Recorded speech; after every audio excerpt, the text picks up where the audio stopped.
can fly.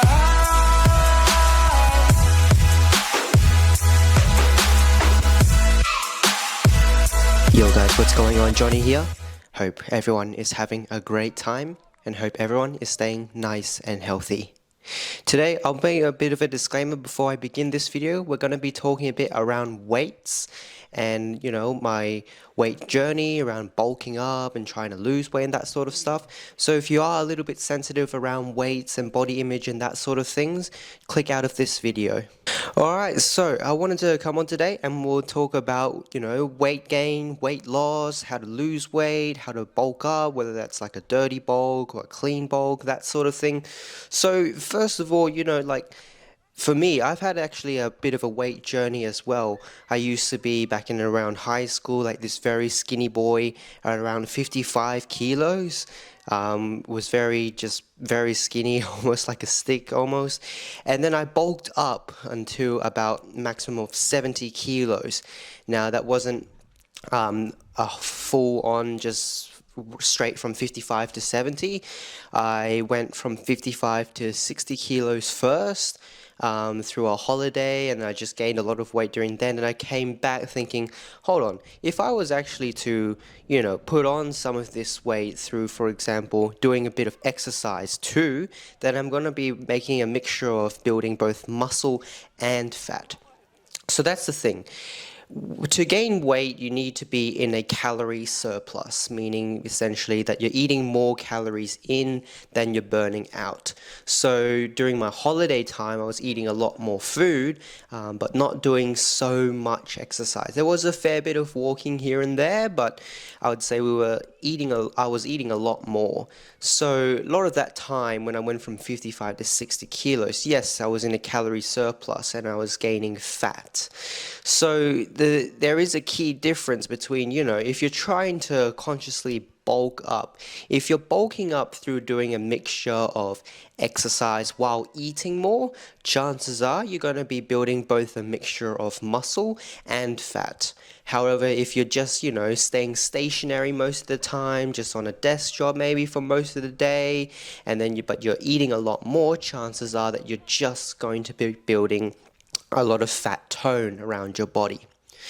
So for me, when I went from 55 to 60, that was during the holiday time, and then went from about 60 kilos to 70 kilos, that was a conscious, more so dirty bulk. I just really wanted to put on weight. I didn't mind both putting on the extra fat and muscle tone because I just wanted to build more strength, and also helped me to be a little bit more confident in soccer.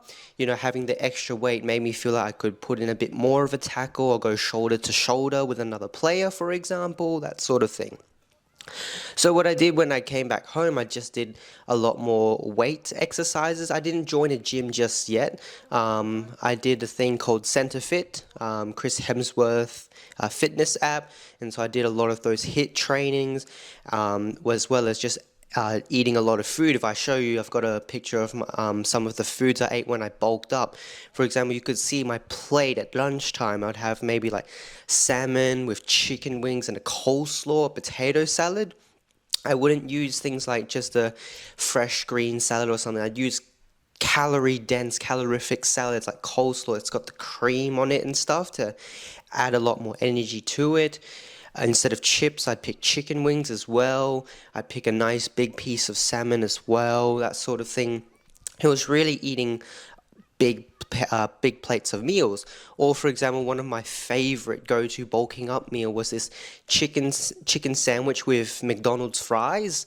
So I would get, I think, like a half roast chicken, and I would just make 2 sandwiches from it. And so it's like, 2 sandwiches from that, but also ordered 2 sets of large fries and just went down on that with also like a can of Fanta or something. Well, that's huge calories within that meal as well to help me just bulk up.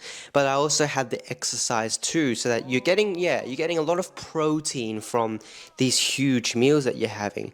But if you're also, doing your exercise with it, then it's also supporting some muscle building too. In terms of my snacks, I would go for things like yogurts, bottles of milk or a bit of protein powder as well. I would even use McDonald's as a snack rather than a meal, believe it or not. So I would actually have like afternoon tea would be having like a cheeseburger or two cheeseburgers with a large fries or something. You know, the classic KSI order that he does. He just cheeseburger and the large fries, those sort of things. That would be like a snack for me, not a meal. And then when I go for dinner time or the meals, it would just be eating a lot more, that sort of thing. So that's how I sort of bulked up a lot to about around maximum 70 kilos. Then, as soon as the season started and I hit the pitch, boy, oh boy, did I feel sluggish. I felt slower, definitely didn't feel as sharp on the ball, or definitely wouldn't have been running as fast as I would than if I was a bit lower, that sort of thing. Because it's true, I mean, you put on a bit more weight, you are going to be somewhat a bit slower. However, also just to put out a quick disclaimer here, this will be another video sometime perhaps. Weight isn't a marker of performance, okay? So just because you're in some sort of body weight, especially for example, a sport like football or rugby or something, just because you're at a certain weight doesn't mean, for example, you might perform better or something. Markers of performance include things such as like, can I lift a heavier weights? Can I sprint faster? Do I feel more energized on the pitch? Those sort of things. But just because, you know, you're bulking up and you're maybe at the same weight as, for example, the Premier League players like Alphonso Davies, Marcelo, or Jack Grealish, or Phil Foden, Mo Salah, those players, just because you hit those weights that might, oh, I'm the same weight as them, doesn't mean you're going to have the same outcomes as they are as well. Because as well, they train very differently to how you would as well. So it's very important. So I did bulk up to maximum around 70 kilos. Then I hit the pitch, was feeling very sluggish. Now at that point, then I started to realize, okay, now I want to trim down. I want to lose the fat, but maintain the muscle. And this is somewhat what a lot of people like to do as well. And it's a pretty neat way of losing weight. So, you know, traditionally, if we're thinking very, very like long time ago, weight loss programs, those sort of things, and you're thinking about the classic chicken salad, chicken and veggies, chicken and rice, all that stuff, just the plain white chicken and all of that stuff, it really gave a focus on a lot of restriction rather than fueling throughout the day. So the thing with, you know, if you're trying to maintain your muscle tone, but lose the fat tone, which might be something, especially if you're like an athlete just trying to perform well. You want to keep your muscle tone to keep your strength and power, but you want to somewhat trim down on the fat a little bit so you can feel a little bit faster too. If that is the case, the main thing you want to do is maintain a high protein intake throughout the day, but keep the calories low. You need to be in a calorie deficit in order for you to lose weight anyway, in order for you to lose fat tone. But if you want to maintain your muscle, you need to keep the amount of protein you have during the day nice and high. We generally recommend along the lines of 1.5 grams per kilo of your body weight to about 2.2. Depending on also your activity levels. So if you're a little bit more active and hit the gym, doing a lot of training, your week by week is like very, very active, you might go for that higher end. But if you're a little less active, then you might go towards that lower end of the 1.5-ish.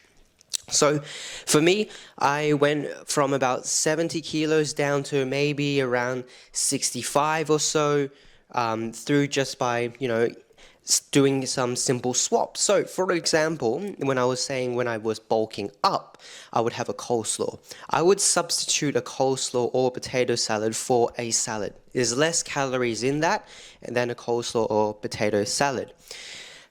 Things such as like, you know, having skim milk instead of full cream milk, having boiled eggs instead of fried eggs, those sort of things. Simple swaps to help reduce the calories. Not necessarily do you have to track your calories in order for you to lose weight. You don't have to, but you just have that general concept. If you know that, okay, you need to be in a calorie deficit to lose weight, then make sure you're keeping every meal that you're having, the calories are nice and low, but you've got some protein throughout the day to help you maintain your muscle. Alright guys, I think that's enough for today about weight gain and weight loss. I hope you guys enjoyed today's video and I'll see you again in the next one. Peace.